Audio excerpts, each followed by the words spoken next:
ادارے میں، اس میڈیا میں، چاہے وہ سوشل ہو چاہے الیکٹرانک ہو، حتیٰ کہ چاہے پرنٹ میڈیا ہو، اسے ہر حال میں اپنے زندہ رہنے کے لیے اپنا نام چاہیے ہوتا ہے۔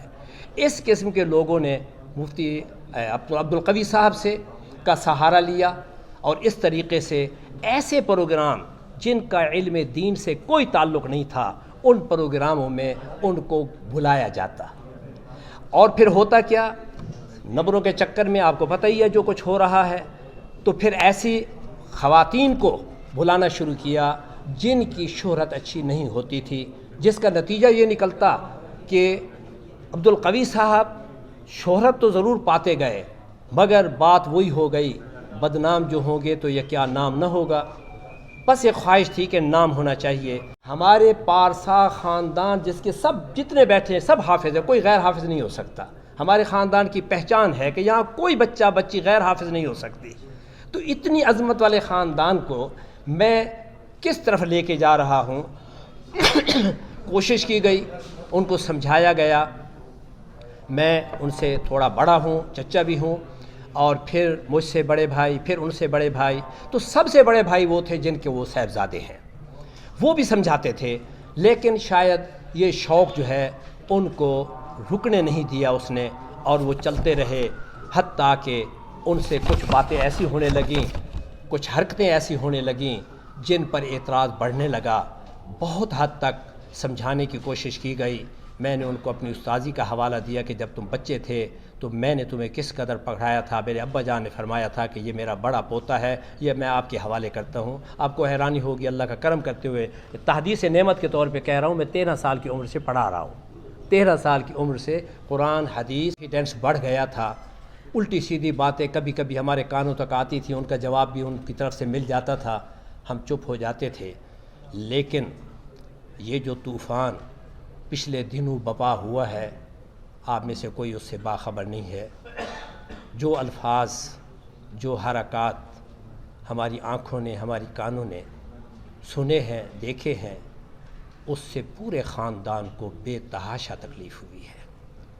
اسی تکلیف کے پیش نظر ہمارے لاکھوں اللہ کا کرم ہے، وگرنہ ہزاروں تو یقیناً ارادت مند ایسے ہیں جو اس خاندان کے نام لیوا ہے۔ ہمارے بھائی پیر قدوس عتیقی صاحب کے بہت زیادہ محبین میں ہیں۔ شاید ہی کوئی دن ایسا ہو کہ ان کے پاس ایک بھیڑ نہ رہتی ہو مریدوں کی۔ میں چونکہ تھوڑا سا پروفیسر ہونے کے ناطے کتابوں سے زیادہ رشتہ رکھتا ہوں اور مریدوں سے کم، لیکن ہمارے یہ بھائی اللہ تعالیٰ نے ان کو بہت بڑا مقام عطا فرمایا ہے۔ تو ان ارادت مندوں کی طرف سے بھی بار بار خیال تھا کہ کیا وجہ ہے، یہ کیا ہو رہا ہے۔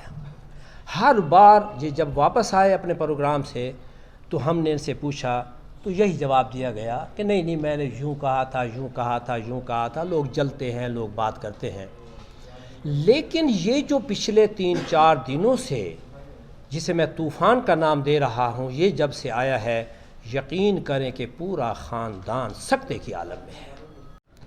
اور ان کی جو کیفیت میں وہ گھر میں آئے، اس وقت جس طریقے سے سارے ماحول جو ہم دیکھ چکے تھے، ہم بہت پریشان تھے۔ جو ہی گھر میں آئے تو فیصلہ یہ ہوا کہ ان سے موبائل لے لیے جائیں، کہ ساری شرارت کی بنیاد یہی موبائل بن رہا ہے، جس کی وجہ سے ان کا رابطہ باہر سے ہوتا ہے اور باہر والے اپنے مطلب کے مطابق سازش کر کے ان کو بدنام کرنے کا پروگرام بناتے ہیں۔ چنانچہ وہ لے لیا گیا۔ اس وقت ان کے پاس موبائل نہیں ہے۔ میں اس لیے وضاحت کرنے حاضر ہوا ہوں تاکہ میڈیا کے حضرات یہ نہ سمجھے کہ کیا ہے، کیا وہ بھاگ گئے، کیا کچھ ہے۔ ایسا نہیں ہے، وہ الحمدللہ ایک مقام پہ محفوظ جگہ پہ موجود ہے، مگر چونکہ شر کا آغاز اس انداز سے ہوا تھا کہ ہم نے اس انداز کا جو پہلا پتا تھا اس کو ہی کاٹ دیا ہے۔ چنانچہ ہم نے موبائل لے لیا ہے، اس کے بعد مفتی کا اعزاز ان سے لے لیا ہے، انہیں ملنے جلنے کی کسی سے اجازت نہیں ہے، ان کا علاج نفسیات کا شروع کر دیا گیا ہے۔ میں آج ان کے بھانجے ڈاکٹر جو ان کے معالج خاص ہیں، ان کو ساتھ صرف اسی لیے لایا ہوں کیونکہ میں ٹیکنیکل یا میڈیکل کا بندہ نہیں ہوں۔ میرے تو 5 MA جو ہے نا وہ آداب سے متعلق ہیں، عربی، فارسی، اردو، اسلامیات، دینیات، علوم دینیہ جو درس نظامی ہے اس کا فاضل ہوں، تو اس کی وجہ سے میں ان کو بھی ساتھ لایا۔ کہ آپ ذرا بہتر بتا سکتے ہیں کہ انہیں کیا الجھن ہے، کس وجہ سے وہ ایسی حالت میں ہو گئے ہیں کہ بجائے اس کے کہ کوئی بری بات کو وہ چھپائیں، بلکہ کئی بری باتیں جو سچ نہیں بھی ہیں، پتہ نہیں وہ کس شان اور کس ماحول اور کس انداز سے اس کو بڑھا چڑھا کے آگے خود بیان کر رہے ہیں۔ تو یہ صورتحال ناقابل برداشت ہے، لہٰذا آپ ان کا علاج کرائیں، ان کا علاج جاری ہے۔ اس ساری تمہید کا خلاصہ یہ ہے کہ عبدالقوی صاحب یقیناً کسی گھناؤنی سازش کا شکار ہیں۔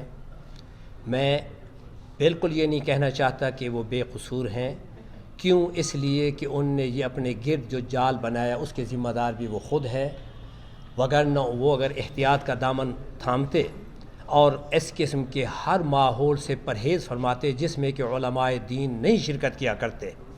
آپ کو اندازہ ہوگا کہ میں کئی مرتبہ روحی میں اور آپ کے وسیم میں اور مختلف چینل پہ پروگراموں پہ آیا ہوں، تو شرط ہوتی ہے کہ صرف اور صرف دینی حوالے سے گفتگو ہوگی۔ کسی عورت کسی ایسا پیچیدہ موضوع جس میں کہ مذہبی حوالے سے اختلاف ہو اور اختلاف کی وجہ سے علماء اور صلحاء قسم کے لوگوں کو تکلیف ہو کہ یہ کیا فتویٰ آپ دے رہے ہیں، یہ کیا بات کر رہے ہیں، میرا اس موضوع سے کوئی تعلق نہیں۔